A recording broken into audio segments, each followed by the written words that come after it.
So it's really great to be here. I was here about a year ago, something like that, maybe a bit more than a year ago. And I showed you some pictures of Mount Warning. Do you remember me doing that? And I showed you some of the rocks down at Coolangatta, which is really good. So earlier this year, I had the privilege of going on a field trip down at Coolangatta with a homeschool group. And the lady that organised that, well, two of the young people that were on that field trip is Brianna and Grace. Is that right? They're up there. They're sort of helping out today, and be able to help you with all your needs. And the one who organised it's Leanne. She was there as well. We had a great time, didn't we? So I'm not going to show you any pictures about. You're right. I'm not going to show you any pictures about Mount Warning today, but I'll be showing you some other pictures. And I talked last time I was here. I talked about how the creation is really foundational to the gospel and how it affects a lot of things. And I'll be running over that sort of idea, but from a different aspect today. But I'm going to be talking about geology. You know, we see lots of beautiful things. We've got a big garden. It's a crazy garden in our place. It just grows so quickly, and it's got beautiful flowers. You go and look at the flowers and you're amazed at the design of them and how beautiful they are, and the trees and the way they grow and the way they propagate. And it points to the wonderful creator God. And also, my wife and I were just there and they're watching the butterflies fly across the thing. Isn't that incredible? How do they know what to do and where to go and all that sort of thing? But today, and that points to the design and the wisdom, the design and the power of God and his great creativity. But today I want to talk about something that really impacts in a different way the Word of God, and that is geology. And so the theme is the rocks, the fossils, and the age of the earth. And that was a very good joke. I think you did the joke, didn't you, Lynn? Who was the person who was the butt of that joke? Who was it? Oh, yes. Oh, yeah. We'll get back at them, eh? Shall we get back at them? Rocks of fossils and the age of the earth. And a theme verse is this one. It's to do with what Jesus said in John chapter 3. He's talking to Nicodemus and he said, if I've spoken to you of earthly things and you do not believe, earthly things and you don't believe, how will you believe if I speak to you of heavenly things? That's an interesting little way of putting it, isn't it? Is if the Bible talks about a lot of earthly things. It talks about the fact that Jesus was born of a virgin, talks about the miracles, talks about how he raised Lazarus from the dead, his ability to heal, which we've heard testified of this morning. It talks about how he was crucified. So they're earthly things. He rose from the dead. So there's witnesses for that. So they're earthly things. But if you don't believe that, how can you believe, how can you believe about salvation? How can you believe about morality? How can you believe about heaven? And how can you believe about judgment? So the earthly things are what connect. And I want to talk about geology. And so I don't know if anybody here has been to see Ayers Rock, Uluru. Has anybody been to Ayers Rock? I don't know if I showed you this last time I was here. Did I show you? I did? 500 million years ago? That's what it's... No, it wasn't 500 million. It was only last year. But that's what you see when you go there. It says 500 million years. And that's part of the issue, is you sort of wonder, how does this fit in with the Bible? If I speak to you of earthly things, 500 million years, the Bible doesn't mention 500 million years. How can I believe the rest of it? Where do I start to believe it? Then you go to the Three Sisters, which 300 million years, if you look at the signs there. And then you go to down the road, just across the creek, to the Tweed River. And there you've got Mount Warning, 23 million years ago. And that's one of the things that causes a problem for us, is we wonder how it all fits together. And that's what I used to wonder. I became a Christian when I was in my middle teens, early teens to middle teens. And I would hear about this stuff, and I like to see how things worked. And I tried to figure out how the Bible fitted in with science. And this is what confused me. I got an email from a guy just some time ago. His name was Robert, and he said a few months ago, he said, I started on my high school geology course. And he said, and my faith was weakened. by the evolutionary ideas that were presented in it. So he's starting on geology, and he's probably interested in fossils and minerals and crystals and all that sort of thing. And so he's studying it at high school, and it's affecting his faith and what he learned at church.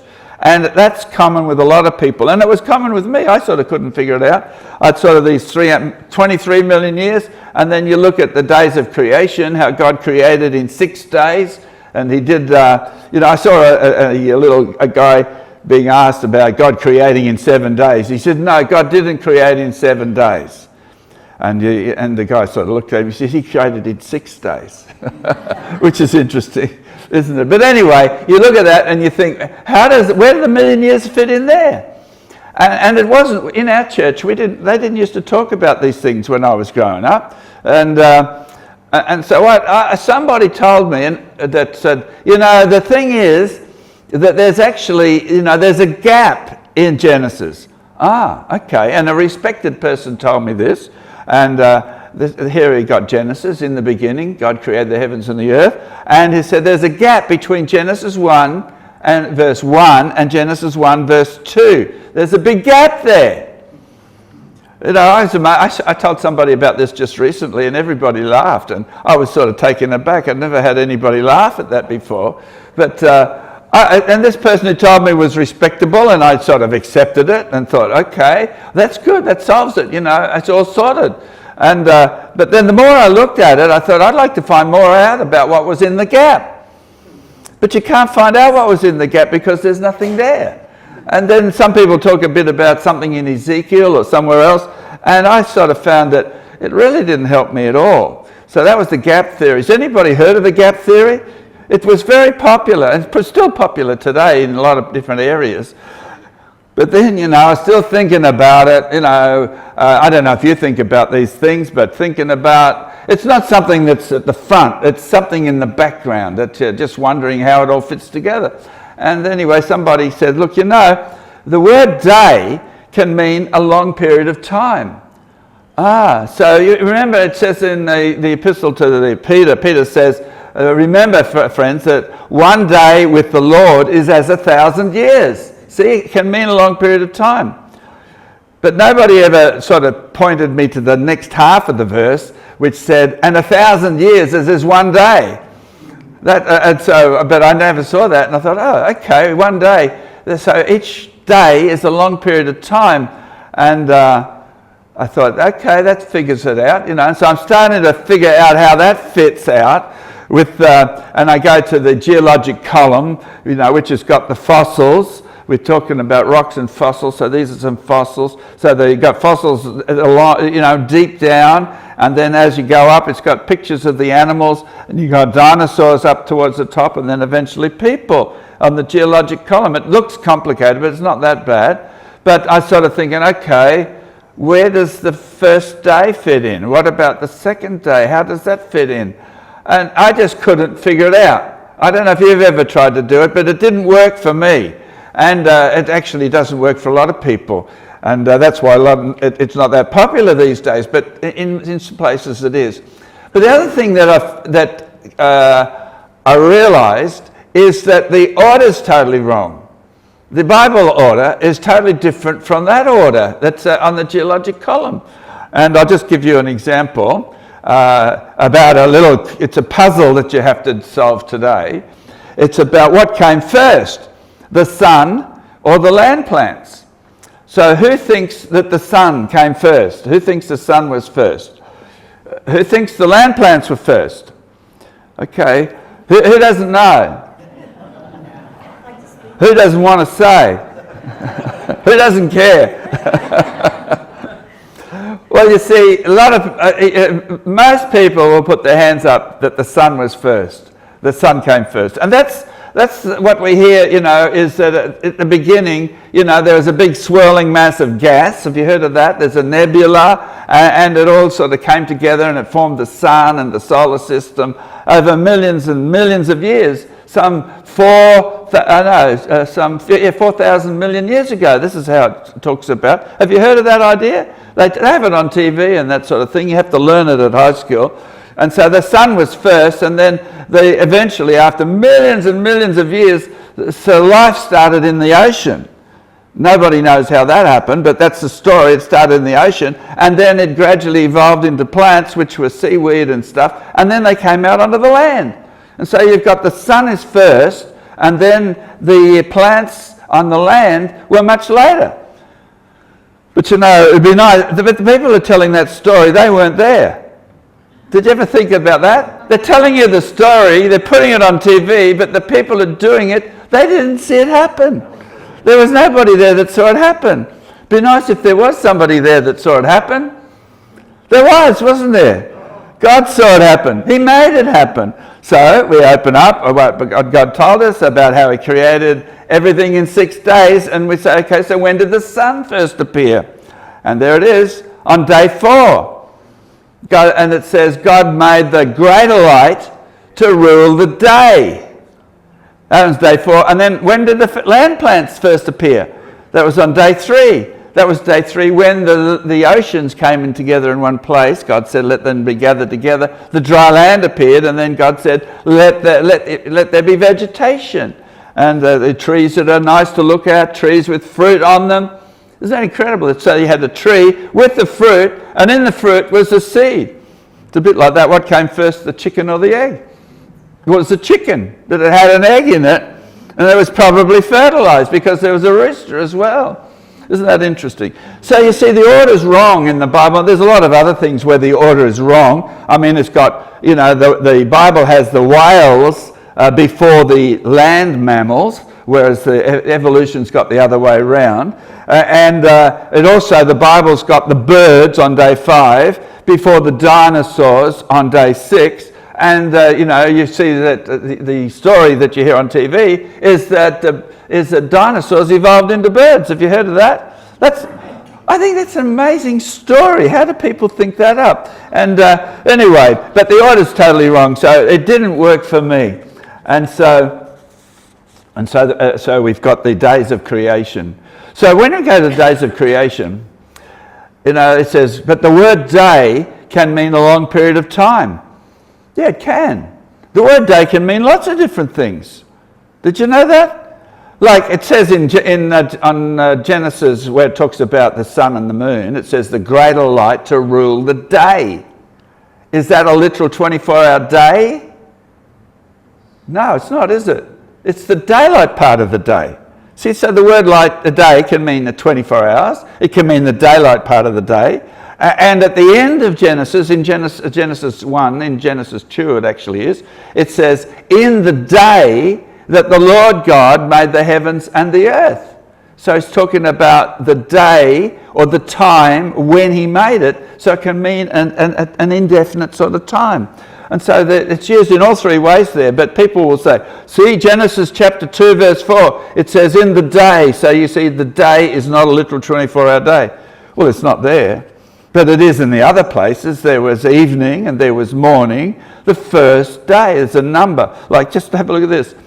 Here's the word. In English, it works in English. In my father's day, is that a literal 24-hour day? No. It took 10 days to drive across Australia. Those 10 days, are they literal 24-hour days? They are. It's got a number. See, it's got a number. To drive across Australia during the day. During the day, is that a literal 24? Isn't it incredible? So you see, the Bible's clearly saying that God did it in 6 days, and so there's no problem with that at all. But you know, as I was thinking about that, I didn't even think about what what I was thinking about. I didn't realize how it undermined the gospel. I came to Christ. I received Him as my Savior. I knew that He died for my sins, and so that I could receive, forgiveness of sins. But I didn't realize that toying with these ideas was messing that all up. And I'll just give an illustration. There's the days of creation. But I'll give an illustration. Some years ago, my wife and I went to Canada, and we went to a place called Drumheller. Has anybody heard of Drumheller? Are you putting your hand up? Did you hear about it? No, that's all right. You're working your camera. Sorry.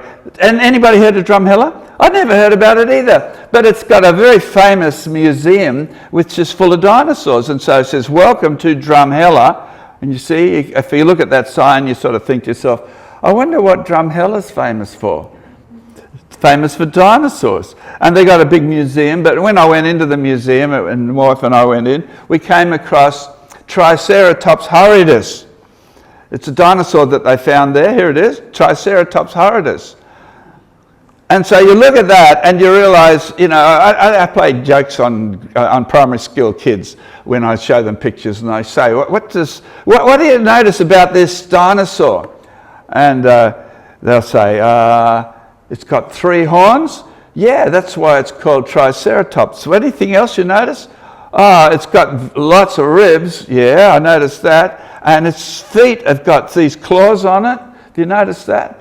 I say, yeah, that's right, it has. But there's something else I noticed. And they sort of guessing this and guessing that. I say, well, look, I'll tell you what I noticed. I noticed that it's dead. Did you notice that? And they laugh just like you laugh. It's dead. It's so obvious, but it's dead. And it says about this dinosaur, it's got, they got a label on the, on the display. It says it's 68 million years old. And the thing is, when they dug up the bones, it had a label on it which said, I'm 68 million years old. It didn't happen that way. See, the bones are the evidence. That's the science, is the evidence. You're looking at the bones. But where does the 68 million years come from? Somebody thought it up. They didn't even have calendars in those days. And I think that's probably the biggest thing to understand about this, is that there's some things which are real, which are scientific, which you can see, and if you can see it and people have observed it, that's a scientific fact. But if nobody saw it, alarm bells should go off. They're making it up. And if they make that up, I could make this up. See how that happens? And that gives us the power, because you see, the 68 million years, that's the idea of evolution, is that, I think I showed you this last time I was here, about death and bloodshed and suffering and disease, survival of the fittest. That's led to our existence. That's evolution, you see. And so that's the concept, and that's the 68 million years fits in with that, and it goes back, all those millions of years. And I realised that that can't be right, because the Bible says there's all these dead things. As by one man sin entered into the world, and death by sin. So where did the death come from? From sin, from one man. And I know his name. You know his name too. It was Adam, wasn't it? Adam disobeyed the Creator. And so death passed upon all men, for all have sinned. And so it makes it very clear, the Bible makes it clear, that death came into the world as a consequence of sin.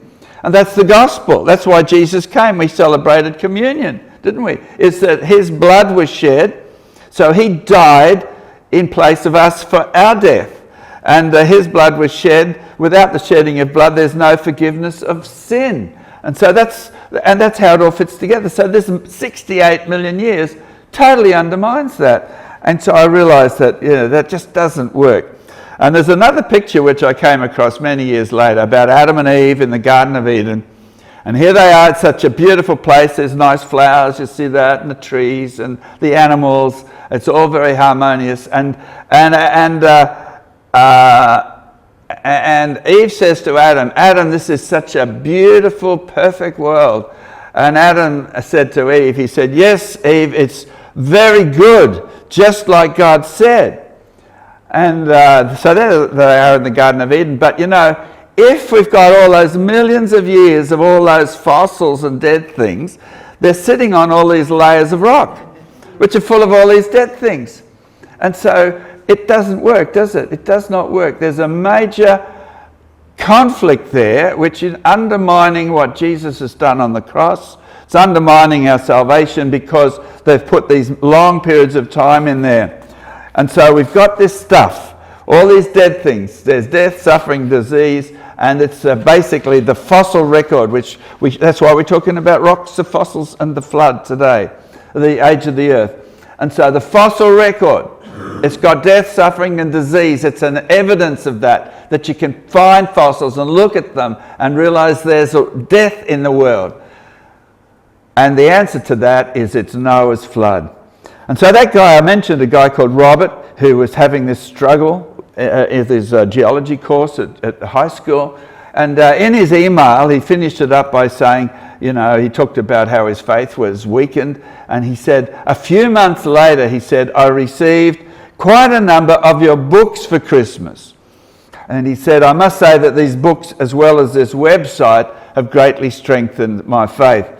And so, and that's why these lovely ladies have come out with these books, because it's something that's going to strengthen your faith, and you can use it to impact the lives of those in your family and that you love through this material. So, for example, Creation Magazine, we did an article about geology, Inselbergs.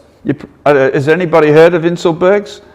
No, it just means it's a great big mountainous rock that's on its own. Like that's what Ayers Rock is, Uluru. And there's another picture of one there, and it talks about. It says Inselberg's evidence for rapid flood runoff.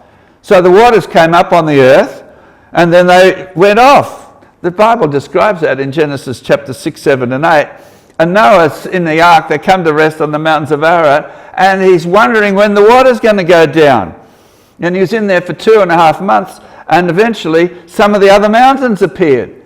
And he was waiting, he let a dove out, remember? He let a raven out first off, and it didn't come back, and then he let a dove out a week later, and it came back, and then he let it out another week later, and it came back with an olive leaf in its beak, and then he let it out a week later and didn't come back. So he's waiting for the water to come down, and then the Bible describes how that they opened the ark and came off, everything came off. But as the water's going down, it's eroding the landscape of the earth. And so this is just an article about that. Evidence for rapid flood runoff.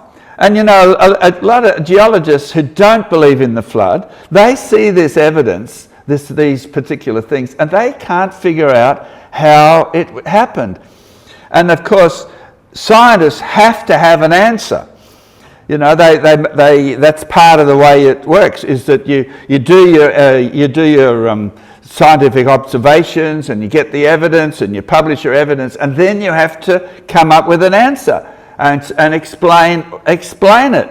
And so they're figuring out, how do we explain this? And they come up with one thing, and then someone else will say that's ridiculous, and he comes up with another thing.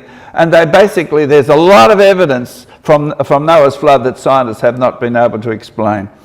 And so he said these books, and one of the resources is Creation Magazine, and I think quite a few of you connected in with Creation Magazine last time I was here. We call it linking and feeding, because if you make the connection, if you make the link, we feed you information, and you become informed, and you gain knowledge, and it's basically pretty painless. The Bible says, my people perish because of lack of knowledge. And so that's what we do. And one of the other resources is the web.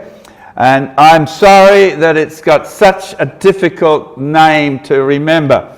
If you're looking for something about creation, well, see if you can figure this out. You go to creation.com. I was being facetious, I'm sorry, but creation.com. Creation.com. That's where you go. And there's a good search engine there. And we have people write to us about this. We send out an email where this is the email that goes out once a week, something like that, or maybe once every 2 weeks. But it's got a digest of everything that's appeared. And you will find that are very helpful to sort of see what's happened and be able to say, I'd like to find out more about this or that, And a lady by the name of Gemma, she wrote to us and she said, I teach RE at schools, a couple of different schools, and she says it's a real honour to be able to teach the students about God's love. And she said she gets this email, and she says it's like a course that I'm doing. I'm becoming informed, and it's helping me to teach my RE. And so anybody involved in Sunday school or with kids or homeschooling is really good. So I'd encourage you to get that. I'll explain a bit more later on. It's a matter of giving your email address. You can just go to that place, creation.com, and before it you put connect . Or these lovely ladies up there, Brianna and Grace, will be able to give you one of these, and you can fill that out, and that could be done today. It's nothing like seize the moment, is there? So Noah's flood, that's the key. Where do you find out information about Noah's flood? Where would you find out information about Noah's flood? Anybody got any ideas? Hey? In Genesis, yeah, it's in the Bible. If you want to find out about Noah's flood, you go to the Bible, because that's what describes what happened. And basically, there weren't a lot of people that knew what happened. There were only 8 people on the ark. So they're the only ones, and they wrote it down and explained what happened. And last time I was here, I explained a little bit and I'll mention it just briefly, about the ark, about the size of the ark. There's a model of the ark. It's 140 meters long. It's a long boat. The Bible gives the dimensions, and their kids looking at it, they're just fascinated by this ark.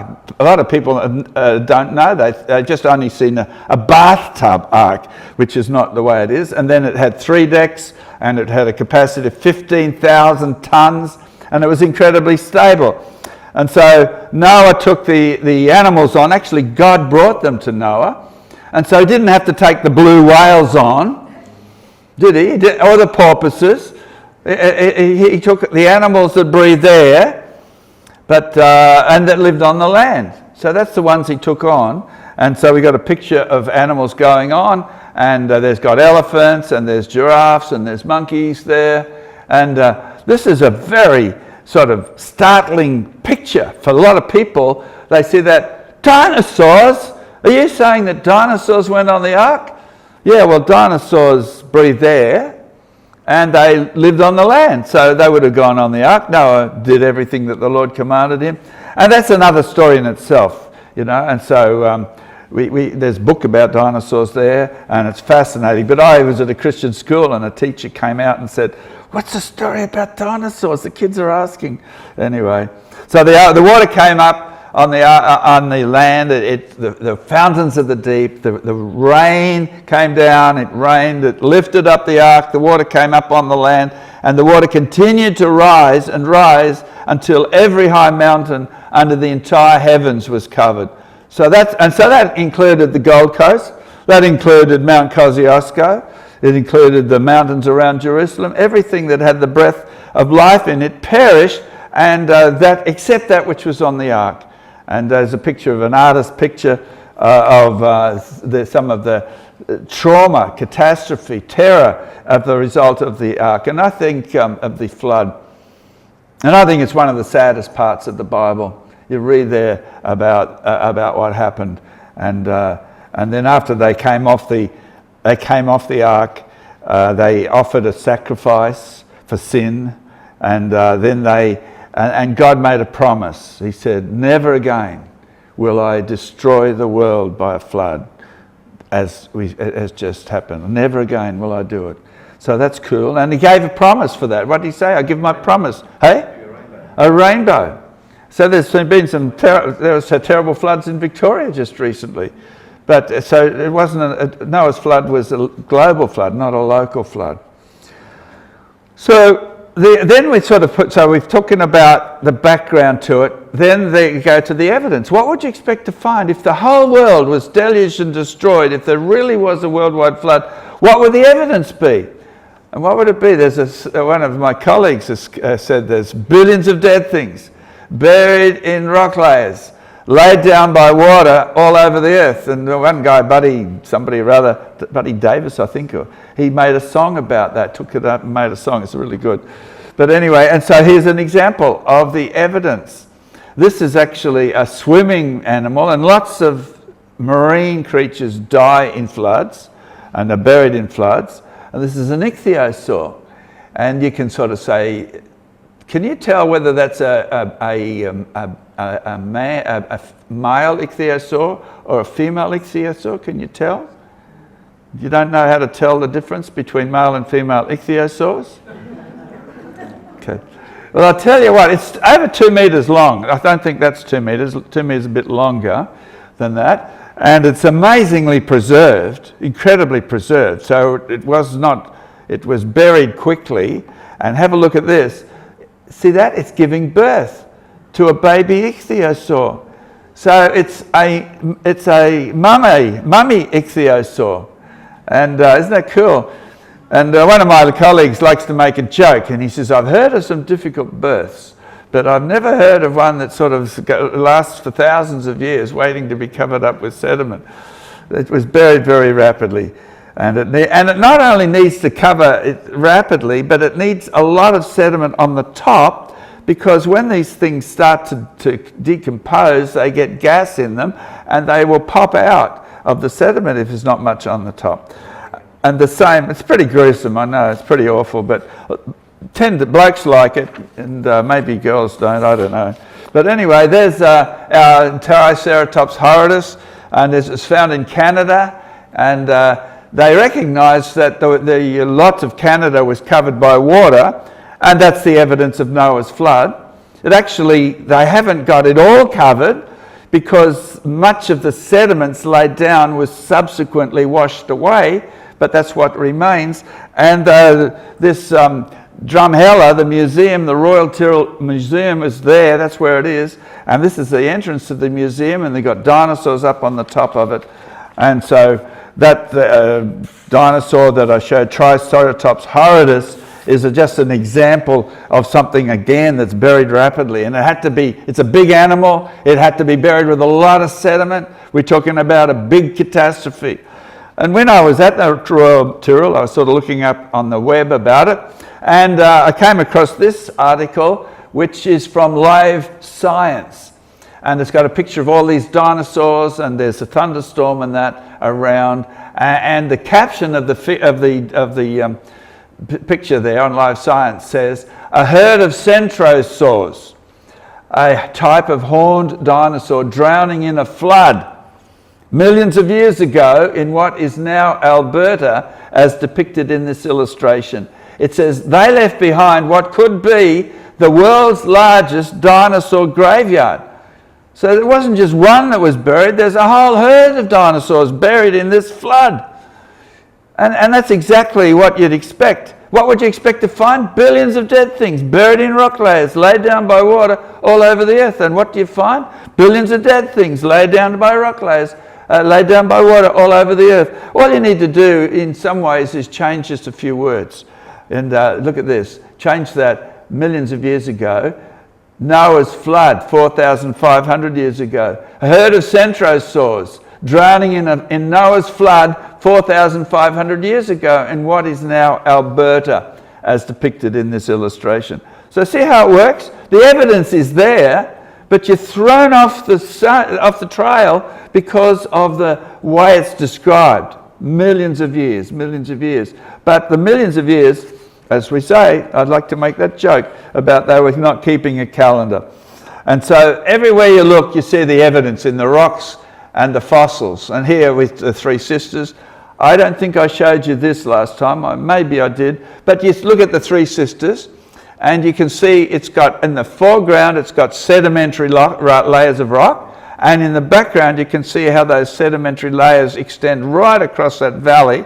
So there's lots of sediment that's been laid down, and it extends from, way down south past Wollongong to way up north towards Newcastle, and all the way from Sydney out to here. It's a huge area of sediment which is laid down, and when you look at it, you sort of think, well, I wonder why the plateau is so flat.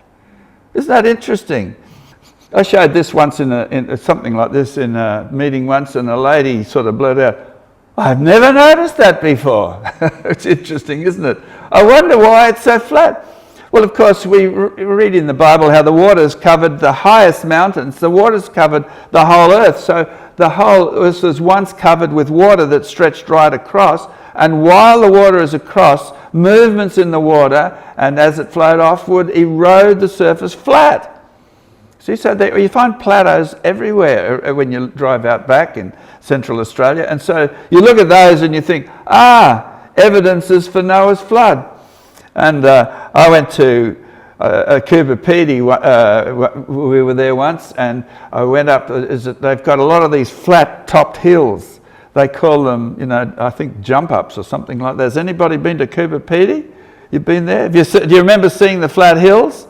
No, I just remember the caves. The caves. Oh, that was underground. But these flat hills, if you just drive out from Cooper Pedy 5 minutes, you can see these big flat hills. And so we went up the top of one of these flat hills, and you can see, it's just so clear to see where the water has eroded between these hills. They've got a flat hill, and then it's eroded underneath the big area that's open, and it's so just obvious. And I remember we went up there, and while we were up looking at this and photographing it, there was a coach came up with tourists off the Ghan. Who's been on the Ghan? Anybody been on the Ghan? I reckon it's a great trip. Anyway, so these tourists came up there, and I was talking to one of the ladies. I said, "Isn't it amazing how flat those hills are?" And then I said, "Isn't it amazing how that's been eroded out?" And I sort of making these sort of jokes with people, and I said, "Wonder what caused that?" Anyway, I said, "Tell me, did you used to go to Sunday school?"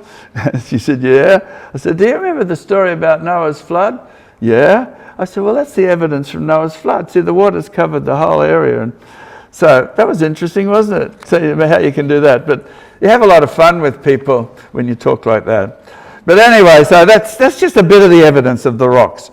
And so what I'm going to... the other thing, that's a flat top, but also the large valley. The large valley. The large valley's been eroded out, but the river that's in it now is only small. So what carved it? It wasn't the river in it now. Remember the waters as the land first came above the water, it's flowing off in great big wide channels, in great big wide rivers coming off, and now what's there is only small. So I want to just talk about, just briefly, just mention this, give you a heads up on it. There's an article on creation.com called the Geology Transformation Tool. And people often write to me and they say, "I live in such and such a place and it's got this and that." And so can you please explain how that fits in with Noah's flood? Or, as people write from all over the world, they want to know how it fits. So we developed this Geology Transformation Tool, and it's not that complicated. It looks complicated, but you can go to the web and say Geology Tool and you'll find it, and you can download it and print it. So when you're going on a holiday, you've got this thing in your pocket.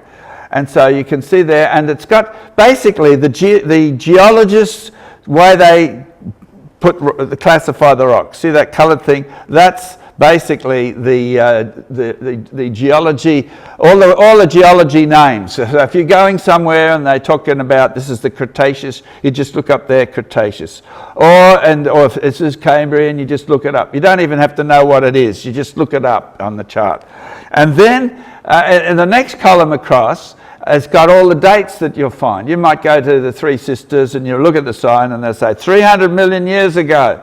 And so you just look up the number there, 300 million years, and it's got, there it is there. You can figure out where 300 million is, and so you know where you are. And then next to that is some arrows. There's a green arrow, a blue arrow, and a yellow arrow, which is to do with how it fits in with the Bible. So the green arrow is the floodwaters rising, and the blue arrow is the floodwaters going down, and the yellow arrow is after the flood. So you can go to the Three Sisters and you can just, 300 million years, and you look at that, that's where the floodwaters are coming up. And so just like, for example, here's this one here, you can see just an example, and you can say the Three Sisters, there it is, 300 million, some 200 million years, that's where that was. The floodwaters are coming up, they hadn't reached their peak, see? So isn't that easy to do? And then you can say, okay, this is the Triceratops in Canada, works in Canada, the Cretaceous, the floodwaters were nearly at their peak, right? And then you can say, this is Mount Warning, okay, it's 23 million years, It's as the floodwaters are coming down. And so then you can sort of look at it and think, oh yeah, that makes sense. And you start to look at what's there, and you can sort of picture how it fits in with the flood. So anyway, that's something that you might find that's quite useful. So just go Geology transformation tool. But when you talk about this, and I'll go through this hopefully quickly, maybe you might have a friend who's a geologist, and you might mention something about, you had a guy talking about geology at church on Sunday, and you might mention something that was said, and often they'll say, that's a lot of nonsense. And so they'll intimidate you. You'll be intimidated by them because he's a geologist and you just heard it from somebody else. And so he might throw up things. There's so much proof that the world is millions of years. It's just absurd that anybody would talk about that. And it's not just one thing. There's hundreds of things that they throw up. And so I'm just going to mention a few of those now, just so that you can sort of see the sort of ideas. Well, one of the things is, they'll say, what about opals? Those have been to Cooper Pedy. What about opals? They take millions of years to form. That's what you read on the signs at Cooper Pedy, millions of years to form. Accepting that, well, that's what they say. But again, nobody actually saw it, observed it. But there's a guy, Len Cram, who was on the opal fields in Lightning Ridge, and he figured out how to make the opal stuff in a Vegemite jar. And so here he puts a sediment in, he puts a certain liquid in, and within 10 days the opal colouring starts to appear. The sediment, the silica sand in there, starts to be transformed, and it starts to absorb the water. So that's just one example. Somebody might throw, opals, if you don't believe in opals, anyway, it goes on. But another thing is, I mentioned Mount Warning last time, but I'm going up to Townsville to look at Castle Hill. Has anybody been up to Townsville, Castle Hill? It's a great big hill made of granite. Now, granite's a beautiful rock for tables and bench tops and that sort of thing. And you don't have any granite really around the Gold Coast that I could talk about. And so that's why I'm going to Townsville. But there's granite out at Stanthorpe and down in Tenterfield. There's a lot of granite around there. And there's a pyramid. Is it the Pyramid Rock or something? You can go up. But anyway, when you go to the signs and that explain granite, they say something like, just think of a lava lamp. And so this lava lamp, if you've seen lava lamps, it heats up this wax in the lamp, and the wax gets light and it bubbles, it sort of comes up to the top, and then it sort of goes down. It's very pretty. And so they say granite, that's the way granite is. It's a hot rock that could be 10 kilometers in size, and it pushes its way up through the crust of the earth. And so people will say, well, granite, of course, granite shows that the flood is impossible. It could never have happened. It takes millions of years to form granite. And the granite's got these big crystals in it, and they take millions of years to cool. And so people will throw this up at you. And creationists have answered this over the years, but I suppose about 5 or so years ago, there was a mainstream geologist published an article. There was a big symposium on granites in London by the London Geological Society. And so they've just sort of confirmed that they call it about granite is catastrophic in its suddenness. He said, people have thought it takes millions of years, but it happens quickly. And so that's what these mainstream geologists were saying. And I don't think they were paid by any creationists. So here's the idea. You've got this blob of stuff. And this is what you read this in textbooks. And they talk about it all the time. They talk about this, how it takes millions of years. And so this great big blob of granite accumulates. And then it gradually works its way up, just maybe a half an inch a year, pushing up through solid crust or rock. And so it just goes up really slowly, could be 10 kilometers across, and that's the idea, millions of years. And these people, these geologists, they said, no, it doesn't do that way at all. That was an absurd idea. See, it's an idea. Just somebody had a thought. How did it happen? Oh, I got an idea. It says it's an absurd idea. It says what happens is that the crust of the earth cracks, and as a result of the forces in the earth, the granite, the molten granite, comes shooting up through the crust of the earth, the cracks, and it can come up within, half an hour, ascend kilometres in half an hour, and the crack could be 2 metres across or 6 metres across, but they're just these enormous cracks in the crust of the earth, and so that one is, they say that's ridiculous. And so then you've got the beautiful granite, it's used as a decorative stone, and you can see the different coloured minerals in it, pink ones and white ones and black ones and grey ones and that sort of thing. And they say that takes millions of years for a crystal to grow that large. And these guys, these geologists, Clemens, he said that basically experimental work on crystals has shown that they can grow in just half an hour. It doesn't take millions of years, or 1 hour, something like that. And so basically the idea is that granite, the granite formed during Noah's flood. The flood was a huge global catastrophe, movements of the crust of the earth, folding of rocks like you've got down at Coolangatta, they're being folded. So while the flood waters were rising, as the rocks moved, it generated this molten rock and it pulled up towards the surface. Huge catastrophe. Just as well Noah was in the ark when that was going on. So this is all covered in water while Noah's in the ark. And then as the water's going down, it erodes the rock away and it exposes the granite, just like at Castle Hill. And so it's catastrophic in its suddenness. So I don't know if you're interested in granite. You might be interested in granite tables, but that's been a long-standing objection to the idea that you don't believe in the flood, do you? Because granites prove it's wrong. So the idea of long periods of time, I just mentioned this briefly, is that, radioactive dating, and they'll say, it's really easy. Radioactive dating, it's so precise. If you just imagine an hourglass, so they use this as an analogy, an hourglass, right? And so you've got these isotopes of potassium, which are decaying into isotopes of argon. So this is just one example.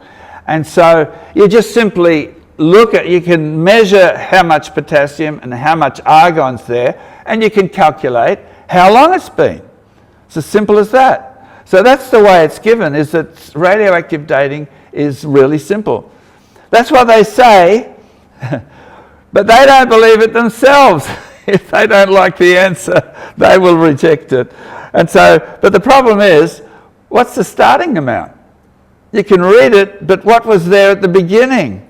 If you weren't there when, if you didn't turn it over and see what was there at the beginning, you wouldn't have a clue just by looking at it. Does that make sense? You wouldn't have a clue. And so then again, a rock is not like a hourglass. A rock can absorb things and it can lose things. And so you don't know if there's been any gained or any lost.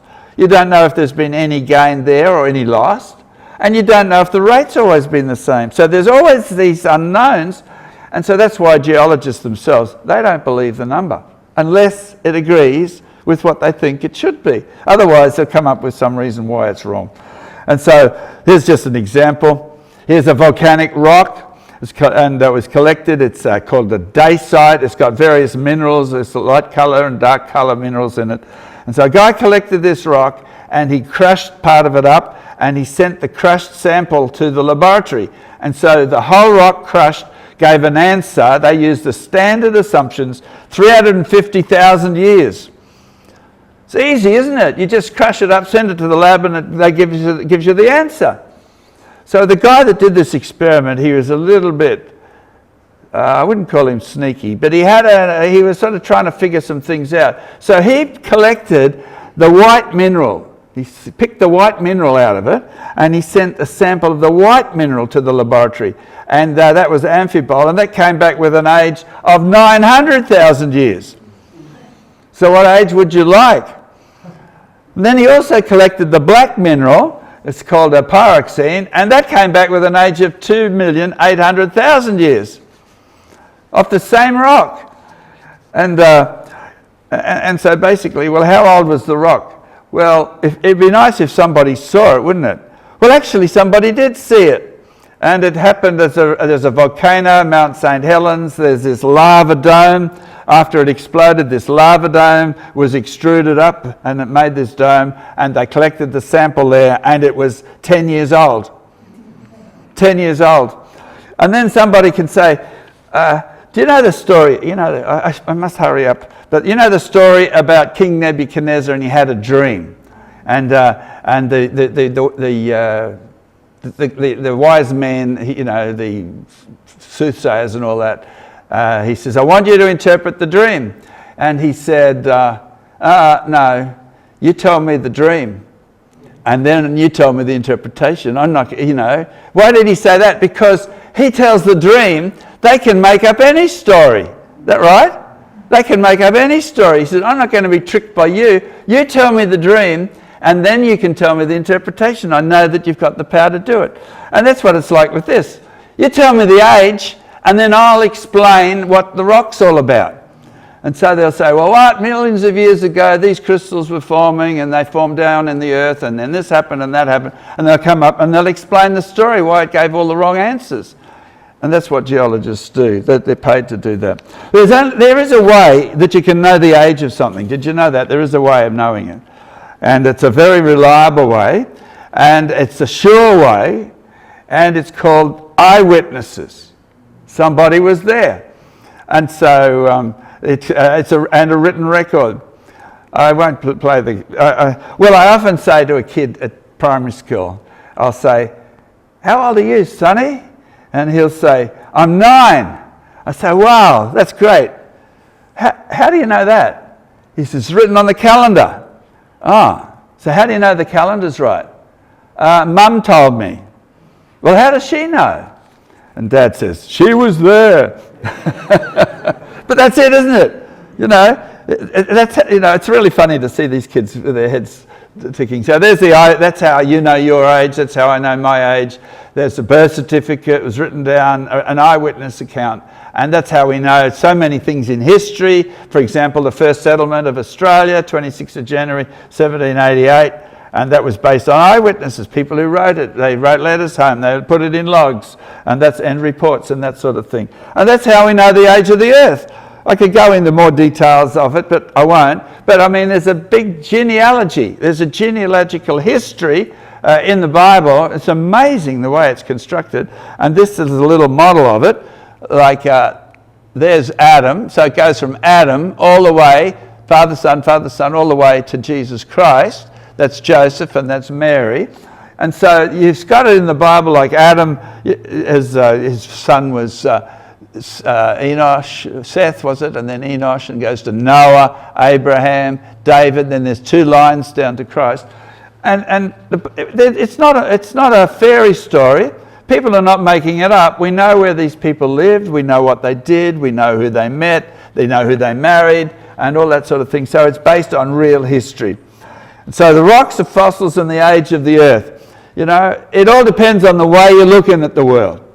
You know, you can look at it through the eye of evolution, and it confuses the Bible when you do that, or you can look at it through the lens of the Bible, the history of the Bible.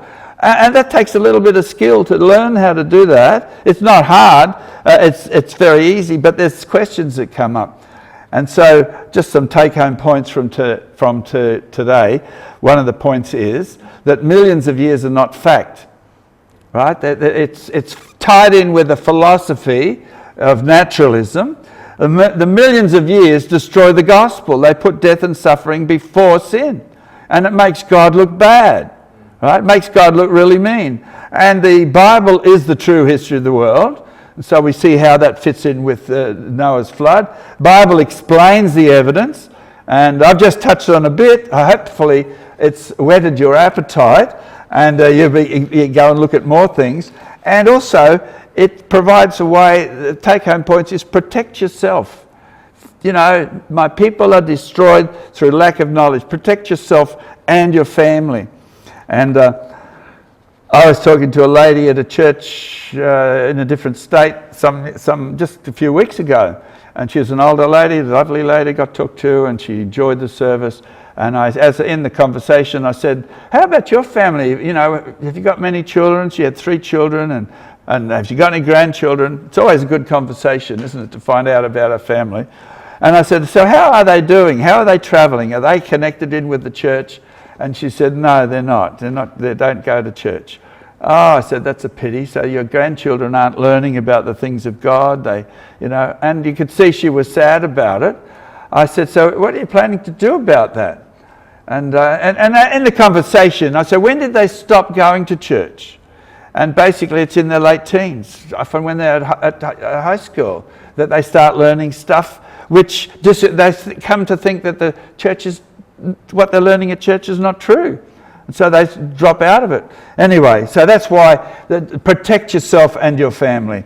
There's a guy called Kenneth, he said, I was raised in the church until my teens, before rejecting it, until his teens. And he called himself an atheist agnostic. He said the creation issue was the number one sticking point for me. It's a sticking point. And so I talked about my it wasn't really bad for me, but my struggle or my puzzling as trying to figure it all out when I was a kid. So that's why I would just want to point you again to the creation.com. That's where you can get information, and you can find when people talk about it. And the info bites. That's a great thing to get. Now, the ladies, Brianna and, is it Brianna? It is Brianna and Grace. They'll have these. So you can connect through the web. You can do it while you're doing lunch, connect.creation.com, and you can get it straight away. And there's a free video download you can get as a result of that.